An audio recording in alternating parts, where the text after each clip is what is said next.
Hello दोस्तों, आज हम करने जा रहे हैं एडवेंट ऑफ यूरोपियन। सबसे पहले देखेंगे हम कि जो पोर्तुगीज़ आए इंडिया में वो क्यों आए, उनका क्या रीज़न था और ट्रेड रूट कैसे सेटअप हुआ। मैं हूं आपके साथ नवनीत राज और इस लेक्चर में आपको हमेशा की तरह बहुत कुछ सीखने को मिलेगा। चलो देखते हैं। सबसे पहले हम ये देखते हैं कि जो पोर्तुगीज़ है उन्हें नए रूट को डिस्कवर करने की ज़रूरत क्यों पड़ गई। तो इस क्वेश्चन का पता करने से पहले हमें ये समझना होगा कि जो एंशिएंट ट्रेड रूट थे वो कौन कौन से थे। तो मेनली इंडिया और जो साउथ ईस्ट एशिया है, जो यूरोपियन कंटिनेंट है, उनके बीच तीन ट्रेड रूट्स प्रेवेलिंग थे। तीन ट्रेड रूट जिसके थ्रू व्यापार होता था।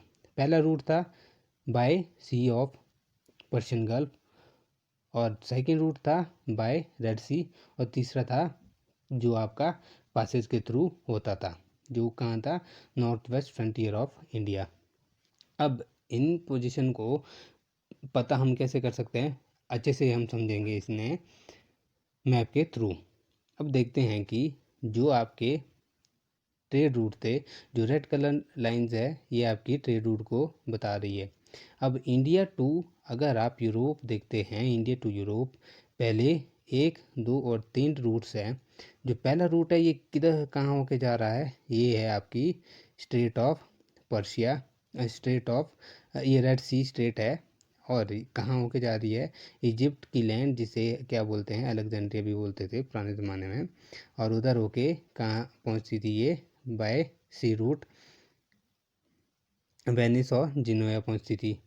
और जो सेकंड रूट है वो कहाँ से जाता था, इंडिया होके पर्शियन गल्फ होके आफ्टर दैट टर्की और इराक की बाउंड्री से जाती हुई फिर सी होके पहुँचते हैं जिनोया एंड वेनिस। और जो तीसरा रूट है उसमें आप देखेंगे कि यह रूट डायरेक्टली लैंड रूट है, और ये पासेज होके नॉर्थ वेस्ट फ्रंटियर होके कहाँ पासेज होके, पासेज लाइक खैबर पास और अदर पासेज होके इंडिया में एंटर होते थे। अब हम इन्हें देखते हैं कि जो रेड सी है और जो पर्शियन गल्फ है वो कहाँ कहाँ है। जो इस पिक्चर में आप देख सकते हैं कि जो अरेबियन और अफ्रीकन प्लेट्स के बीच जो सी है उसे क्या बोलते हैं, रेड सी रिफ्ट, और पर्शियन गल्फ जो आपकी ईरान की बाउंड्री से लगती है वो पर्शियन। हम देखते हैं कि जो पासिस थे नॉर्थ वेस्ट फ्रंटियर में, जो पासिस है वो कौन कौन से हैं, ये बोलन पास है, खैबर पास है, परपिक पास है, और मिंटाका पास है। जो एक ये इंपॉर्टेंट पासेज कौन कौन से, खैबर और बोलन पास और गोमल पास, जिसे हमें याद रखना है। अब 7th सेंचुरी आते आते जो रोमन एम्पायर था वो यूरोप से कम्प्लीटली ख़त्म हो गया, और जो अरब थे पर्शिया और इजिप्ट में वो पावर गेन करने लग गए, जिसके कारण यूरोपियन और इंडियन मर्चेंट थे उनके बीच डायरेक्ट कांटेक्ट ख़त्म हो गया, और जो अरब थे वो मिडलमैन बन गए। अब इसी चीज़ के कारण जो यूरोप में इंडियन स्पाइसेस और प्रेशियस मेटल की जो मांग थी वो ग्रेटली अफेक्ट होने लगी। और दूसरी महत्वपूर्ण घटना हुई 1453 में, फॉल ऑफ कॉन्स्टेंटिनोपल, जिसके कारण ऑटोमन एम्पायर का वर्चस्व स्थापित हो गया टर्की में। और जो रेड सी और मेडिटेरियन सी थे वो डायरेक्टली इन्फ्लुएंस में आ गए ऑटोमन एम्पायर के, और जो ट्रेड होता था रेड सी और मेडिटेरियन सी के थ्रू वो भी ऑटोमन एम्पायर के अंडर आ गया, और वह एक ग्रेट रिसोर्स ऑफ रेवेन्यू बन गया ऑटोमन एम्पायर के लिए। अब दूसरा इम्पोर्टेंट रीज़न है कि जो वेनिस और जिनोया है उनकी ट्रेड मैनोपली यूरोप में सेटअप होगी। अब जिसके कारण जो स्पेन और पुर्तगाल है उनके economic interest through these old routes get affected, और इसी कारण जो स्पेन और पुर्तगाल है उनके लिए ये इम्पोर्टेंट हो गया कि अब वो एक नया ट्रेड रूट सेटअप करें। अब अनदर मेजर रीज़न ये था कि जो इंडिया की वेल्थ थी वो बहुत ही ज़्यादा प्रसिद्ध थी।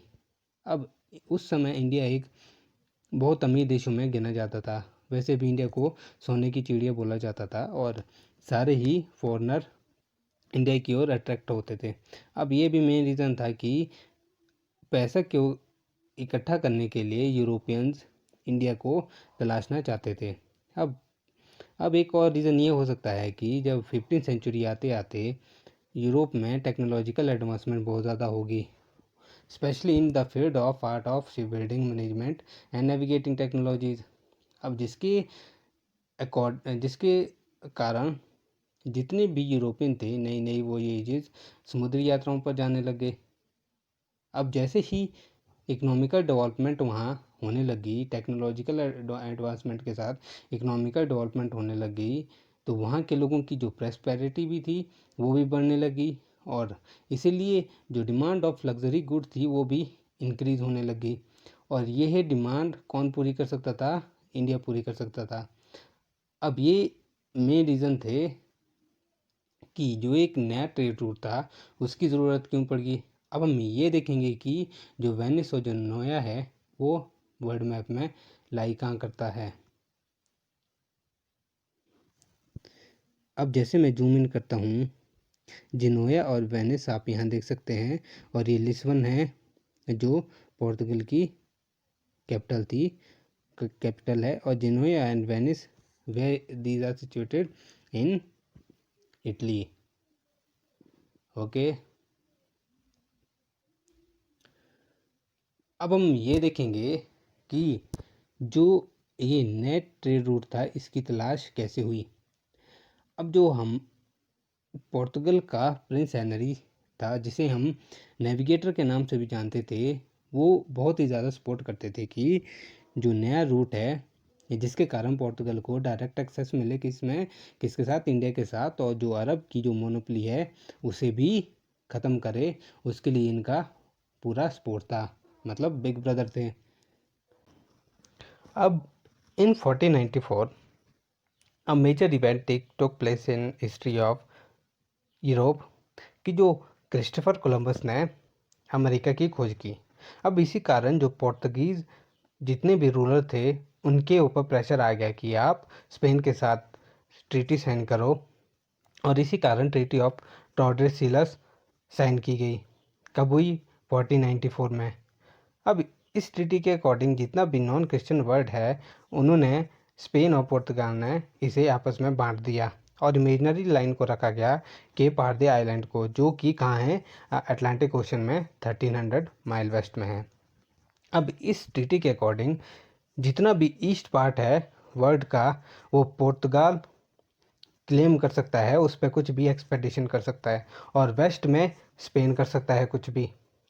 अब इसी कारण 1487 में जो पोर्तुगीज़ फेमस नेविगेटर है बार्थोलोम्यू दियास ने केप ऑफ गुड होप जो कि अफ्रीका में है वहाँ तक सेल किया और वहाँ से वापस आ गया, और ये उनका सेलिंग रूट है। जो ग्रीन लाइन दिख रही है वो इनका सेलिंग रूट है।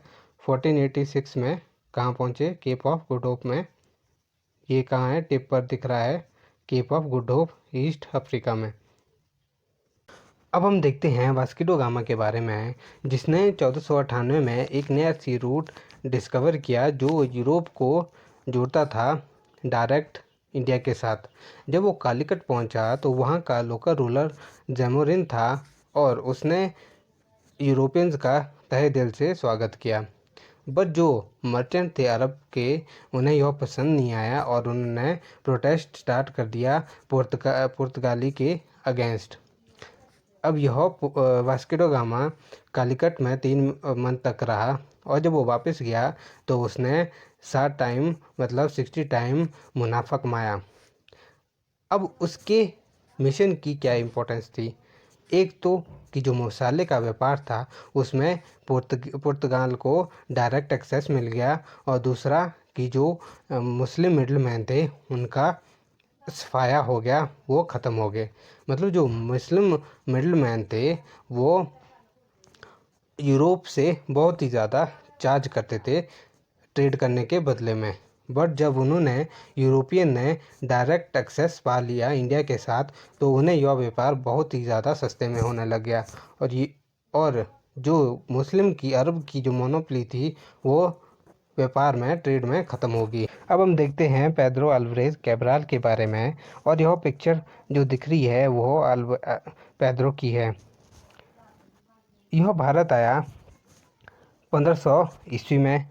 अब इसका मेन रीज़न था, यह भी व्यापार करना चाहता था इंडिया के साथ स्पाइसेस में, इसीलिए इसने एस्टेब्लिश की फैक्ट्री कहाँ की, कैलीकट में। बट जब यह एक फैक्ट्री एस्टेब्लिश कर रहा था कैलीकट में, तो इसका कॉन्फ्लिक्ट हो गया अरब और वहाँ के लोकल के बीच, जिन्हें अरब मर्चेंट ने ही भड़काया था। अब जिसके कारण जो कैब्रल है उन्होंने सीज कर दिए कई अरब शिप और कैलीकट में उसने बमबारी कर दी। अब 1502 ईस्वी में दोबारा वास्को ड गामा भारत आया, कालीकट आया, और जो मेन गोल था पोर्तुगीज़ का कि स्टार्टिंग में उनका मेन गोल सिंपल ट्रेडिंग करना था इंडियंस के साथ और अपनी ट्रेड कंपनियां सेटअप करना। अब इसीलिए उन्होंने पहली अपनी जो ट्रेडिंग कंपनी है वो कैनोर में स्थापित की 1503 में, और उसे फोर्टिफाई करने की मतलब दुर्गीकरण करने की अनुमति भी पा ली। अब हम देखेंगे फ्रांसिस्को डी अल्मीड़ा के बारे में, जो कि भारत के पहले पोर्तुगीज़ गवर्नर थे, और ये बने 1505 ईस्वी में 3 साल के टर्म के लिए। और जो ये पिक्चर आपको दिख रही है ये है फ्रांसिस्को डी अल्मीड़ा की। उसे इतना काम दिया गया था कि जो पोर्तुगीज़ की पोजीशन है इंडिया में उसे कंसोलिडेट किया जाए बाय डिस्ट्रॉइंग मुस्लिम trade monopoly eight Adeen, Hormuz और मलक्का स्ट्रेट। अब जब अदीन, हॉर्मुज और मलक्का स्ट्रेट में उनकी मुस्लिम की मोनोपोली ख़त्म होगी तो वे पोर्तुगीज़ इंडियन ओशन में एक म्यूनिसिपल फोर्स के तौर से उभरे, और इन्होंने अंजादीबा, कोचीन और किल्वा और कैनूर में क्या किया, फोर्ट्रेसेस यानी दुर्गीकरण इन जगहों का कर दिया गया। अब 1507 ईस्वी में गुजरात और इजिप्ट की कंबाइन आर्मी ने पोर्तुगीज़ गॉर्डन पर अटैक कर दिया, और इस अटैक में अल्मीड़ा का सन भी मारा गया।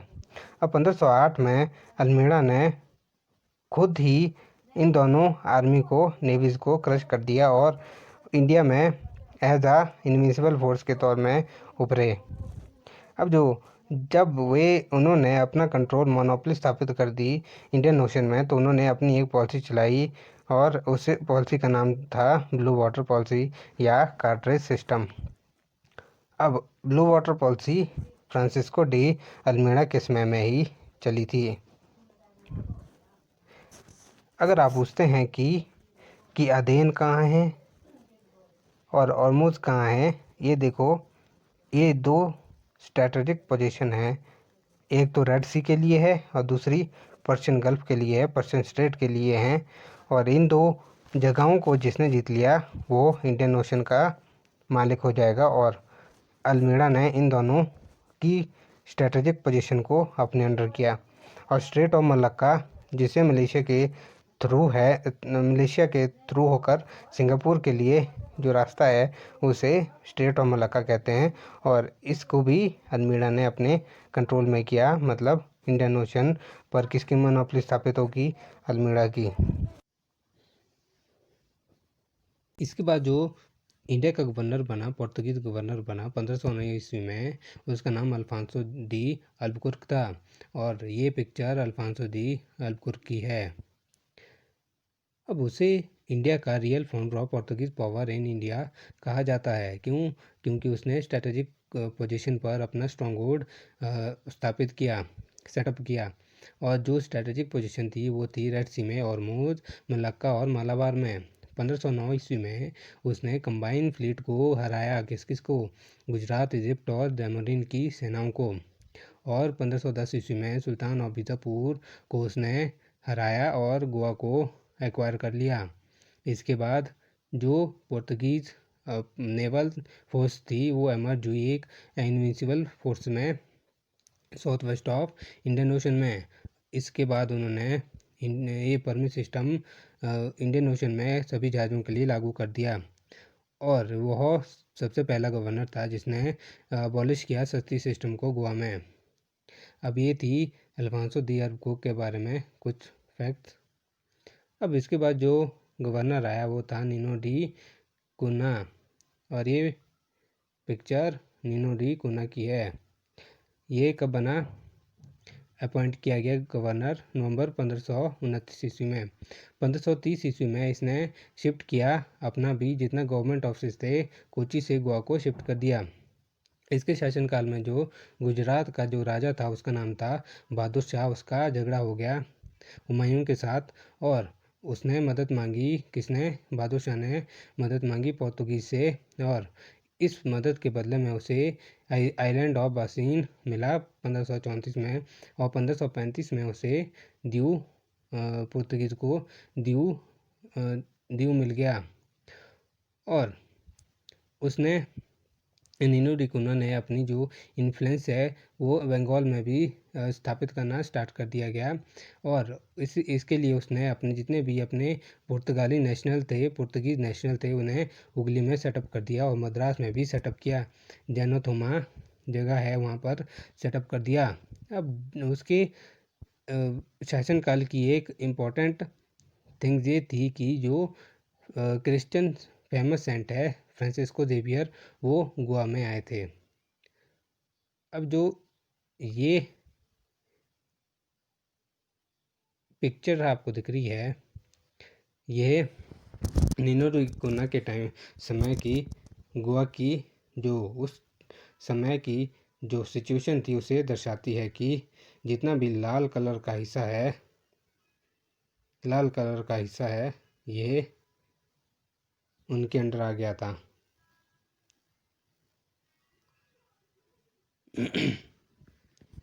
अब नेक्स्ट क्वेश्चन हमारे पास ये आता है कि जो पोर्तुगीज़ है वो विक्टोरियस क्यों साबित हुए हमेशा ही। इसके कुछ मेजर रीज़न है। पहला तो है कि जो डेक्कन पार्ट है, डेक्कन मतलब बीच वाला पार्ट को डेक्कन प्लेट्यू भी है जो इंडिया का, वहाँ पर पहले किसका शासन था, बहमनी किंगडम का, और इसे हम कहाँ करेंगे, मिडिएवल इंडिया में पढ़ेंगे। वो उसका फॉल आउट हो गया, और इस कारण क्या हो गया, जितने भी वहाँ छोटे छोटे किंगडम उभरने स्टार्ट हो गए और उन्हें जीतना बड़ा आसान था, और इसी कारण वे पोर्तुगीज़ जीतते रहे।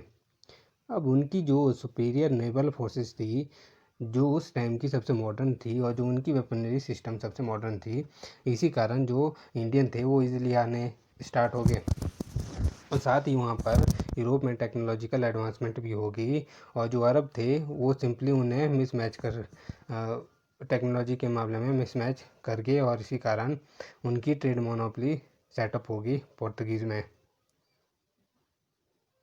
अगर हम इनके एडमिनिस्ट्रेशन के बारे में बात करें इंडिया में, तो जो इनका हेड होता था उसे वाइसरॉय या फिर गवर्नर कहते थे, जो कि 3 साल के लिए इलेक्ट होता था, और जो उसका एक सेक्रेटरी भी होता था जो उसका मुख्य सलाहकार होता था, और जो बाद में रिप्लेस किया गया काउंसिल के द्वारा।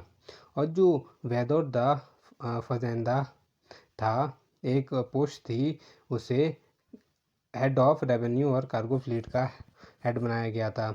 और जो तीसरी इम्पोर्टेंट पोजीशन थी वो थी कैप्टन, और उसके अंडर अफ्रीका से चाइना में जितने भी फोर्ट्रेसेस दुर्ग थे उसके अंडर आते थे, उसकी कमांड में आते थे, और वो असिस्ट किया जाता था फैक्टर्स के द्वारा। चलो अब देख लेते हैं पोर्तुगीज़ और मुग़ल के संबंधों के बारे में। स्टार्टिंग में तो उनके संबंध बहुत अच्छे थे, क्योंकि जो पोर्तुगीज़ थे वो भी एक मेजर नेवल पावर थी इंडियन ओशन में। पर जब 1608 ईस्वी में कैप्टन विलियम हॉकिंग सूरत पहुंचा अपने राजा जेम्स फर्स्ट का संदेशे के साथ, और उसने जहांगीर के कोर्ट में जाकर वहाँ सूरत में व्यापार करने की परमिशन मांगी, तो जो पोर्तुगीज़ है वो इस बात से बहुत ज़्यादा नाराज़ हो गए। इसी कारण जो पोर्तुगीज़ और ब्रिटिश के बीच टसल स्टार्ट होगी, मतलब खींचतान या टकराव स्टार्ट हो गया। और 1609 ईस्वी में जहांगीर ने उसके मतलब कैप्टन विलियम हॉकिंग के जितने भी गिफ्ट थे उन्हें स्वीकार कर लिया, और विलियम हॉकिंग को प्रॉपर मनसब भी दिया और यहीं से स्टार्ट हुई पुर्तगीज़ और मुग़ल की आपसी खींचतान। अब इसी कारण पुर्तगीज़ ने 1613 ईस्वी में जो ब्रिटिश शिप थे उन्हें सूरत में एंटर होने से मना कर दिया, मतलब उन्हें रोका, और साथ में ही मुग़ल के जो भी कार्गो थे, जितने जहाज़ थे, उसमें पायरेसी के काम, मतलब डकैती के काम करना स्टार्ट कर दिया। इससे गुस्सा होकर जहांगीर ने अपने एक सेनापति मुबारक खां को सूरत पर अटैक करने को कह दिया और सूरत पुर्तगीज़ के हाथ से चला गया। और शाहजहाँ के काल में तो यह उनके संबंध अपने सबसे लोएस्ट लेवल पर पहुंच गए थे और जितनी भी एडवांटेजेस पुर्तगाल को मिली थी मुग़ल कोर्ट में, वो सारी उससे छीन ली गई। 1632 ईस्वी में मुग़लों ने हुगली को सीज कर दिया। हुगली पुर्तगीज़ की बहुत ही इम्पोर्टेंट टेरिटरी, मतलब बहुत ही इम्पोर्टेंट बस्ती थी बंगाल में। अब जब शाहजहाँ राजा बना तब 1632 ईस्वी में उसने अपने बंगाल के जो सेनापति कासिम खान था उसे ऑर्डर दिया कि आप हुगली पर अटैक कीजिए और उसे अपने कंट्रोल में ले लीजिए। अब इसका मुख्य कारण था कि जो उसकी पुर्तगीज़ की खराब स्लेव प्रैक्टिसेस और इनफेयर ट्रेड प्रैक्टिसेस जो उनके द्वारा की जाती थी, उसी के कारण शाहजहाँ उनसे रुष्ट था, उनसे नाराज़ था और ये संबंध थे पुर्तगीज़ और मुग़ल के।